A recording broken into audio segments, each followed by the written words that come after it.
নমস্কার। আজকে আলোচনা করব বাড়ির বাস্তু নিয়ে। যে আপনার বাড়ির বাস্তু খারাপ থাকলে আপনার লাইফে আপনার জীবনে কি কি ভালো ফল দিতে পারে, কি কি খারাপ ফল দিতে পারে, সেগুলো নিয়ে আজকে আলোচনা শুরু করব। তো আজকে একটা দিক নিয়ে আগে আলোচনা করে নিই।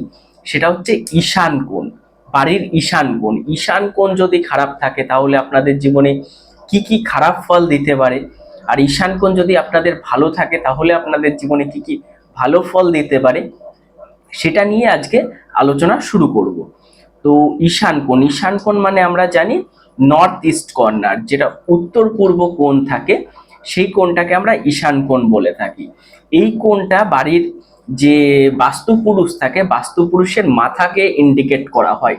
কারণ মেন জায়গা হচ্ছে ঈশান কোণ ধরা হয়।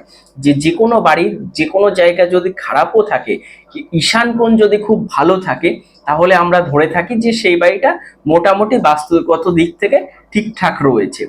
ঈশান কোণ যে বাড়িতে খারাপ হয়ে যায় সেটা আমরা বলে থাকি 90%ই সেই বাড়ির বাস্তু খারাপ রয়েছে। কারণ ঈশান কোণ খুব একটা ভাইটাল একটা জায়গা। সেই ঈশান কোণ যদি ভালো থাকে তাহলে আপনাদের জীবনে প্রচুর ভালো ফল দিতে পারে। আর যদি কোনোভাবে নেগেটিভ হয়ে যায় ঈশান কোণ, সেক্ষেত্রে আপনাদের জীবনে প্রচুর পরিমাণে বাধা বিপত্তি শুরু হয়ে যাবে আপনাদের জীবনে। আপনাদের জীবনে যে কোনো কাজের সাকসেসের জায়গা আসতে সমস্যা হবে। আপনারা খেটে চলেছেন প্রচন্ড পরিমাণে, কিন্তু সেইভাবে সাফল্য পাচ্ছেন না।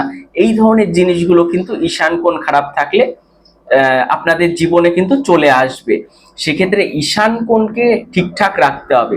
তো আপনি কিভাবে বুঝবেন আপনার বাড়ির যে ঈশান কোণটা রয়েছে সেটা খারাপ রয়েছে কিংবা ভালো রয়েছে, সেটা কিভাবে আপনারা বুঝবেন?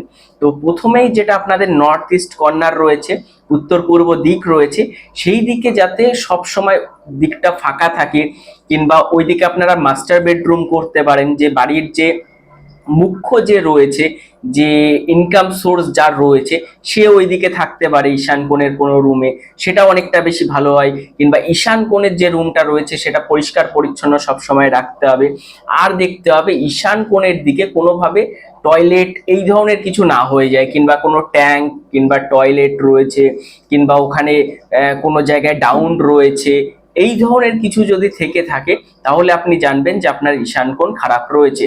ওইদিকে আপনার কোনো জলের জায়গা হয়ে যেতে পারে, আপনার কোনো যাবতীয় নোংরা আবর্জনা ওইদিকে রাখা রয়েছে, কিংবা এরকম কোনো রুম রাখা রয়েছে যেখানে যাবতীয় যেসব জিনিসগুলো বাড়িতে প্রয়োজন নেই, সেই ধরনের কোনো জিনিস যদি ওইদিকে রাখা থাকে, তাহলেও কিন্তু ভালো রকম বাস্তু প্রবলেম তৈরি হয়ে যাবে। কারণ ঈশান কোণ যেটা রয়েছে, বাস্তু পুরুষের মাথা রয়েছে ওইদিকে, ওই জন্য ওই দিকটা সবসময় পরিষ্কার পরিচ্ছন্ন রাখতে হয়।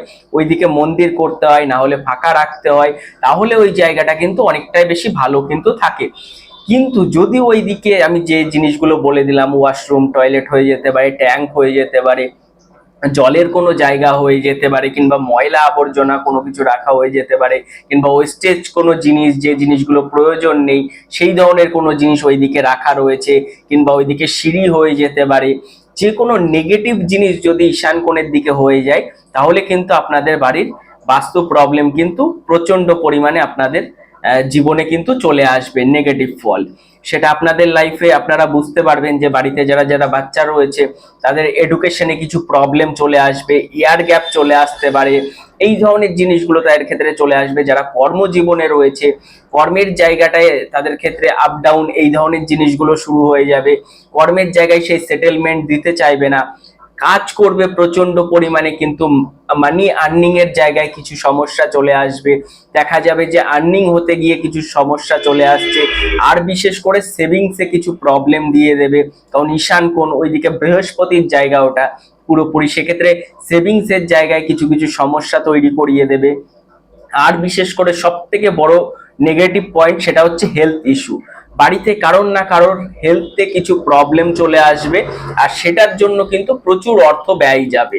এই ধরনের আপনারা দেখে থাকবেন যাদের বাড়ি ঈশান কোণে বাথরুম টয়লেট ঈশান কোণের দিকে রয়েছে, সেই বাড়িতে দেখবেন যে মেডিসিন চলতেই থাকছে, কেউ না কেউ মেডিসিন চলতেই থাকছে তার, কিংবা ডাক্তারের পেছনে প্রচন্ড পরিমাণে অর্থ ব্যয় হচ্ছে। এই ধরনের কিছু না কিছু সমস্যা কিন্তু চলেই আসবে। তো ঈশান কোণ যদি নেগেটিভ থাকে, সেক্ষেত্রে আপনারা কি কি করতে পারবেন সেটা আমি আপনাদের বলে দিই। সেক্ষেত্রে যদি ওইদিকে কোনোভাবে ওয়াশরুম টয়লেট হয়ে যায়, কোনো ট্যাঙ্ক হয়ে যায়, সেক্ষেত্রে কোনো বাস্তুবিদকে দিয়ে সেই জায়গাটা প্রোটেকশন করিয়ে নেওয়া দরকার রয়েছে। সেখানে ব্লকার হয়, আমাদের যারা বাস্তু আমরা করি তারা আমরা সবাই জানবো যে ব্লকার হয়, ব্লকার দিয়ে ওই জায়গাগুলোকে ব্লক করে দিতে হয় যাতে ওইদিকে নেগেটিভ এনার্জি যাতে না আসে। সেক্ষেত্রে ব্লকার দিয়ে ব্লক করিয়ে দিতে হবে। সেক্ষেত্রে আপনি বাড়িতে বসে কি করতে পারেন সেই ধরনের আমি কিছু কিছু টিপস বলে দিচ্ছি। ওই দিকের কালার ব্লু কালার করে দিতে পারেন, ঈশান কোণের কালার, তাহলে আপনি দেখবেন যে অনেকটাই বেশি ভালো ফল আপনি পাচ্ছেন। তো ব্লু করে দেবেন, ওইদিকে কিছু গাছ টাছ লাগিয়ে দেবেন, ফুল গাছ এই ধরনের, পজিটিভ কোনো গাছ এই ধরনের গাছগুলো লাগিয়ে দেবেন। সেক্ষেত্রে দেখবেন কিছুটা হলে আপনাকে ভালো ফল দিয়ে দেবে। কিন্তু খুব ভালো ফল পেতে গেলে কোনো না কোনো অ্যাস্ট্রোলজারকে কনসাল্ট করাতে হবে, যে বাস্তু ওর কাজ করে সেই ধরনের কোনো অ্যাস্ট্রোলজারকে দিয়ে আপনি সেক্ষেত্রে কাজ করিয়ে নিতে পারবেন। সেক্ষেত্রে দেখবেন আপনার ঈশান কোণের প্রবলেমটা ধীরে ধীরে অনেকটাই ঠিকঠাক হয়ে যাচ্ছে। তো একটা ভাইটাল পয়েন্ট আপনাদের সামনে তুলে ধরলাম ঈশান কোণ। এর পরের দিন অন্য একটা সাইড নিয়ে আপনাদের সামনে আলোচনায় আসবো। তো আজকের মতো এইটুকুই, নমস্কার।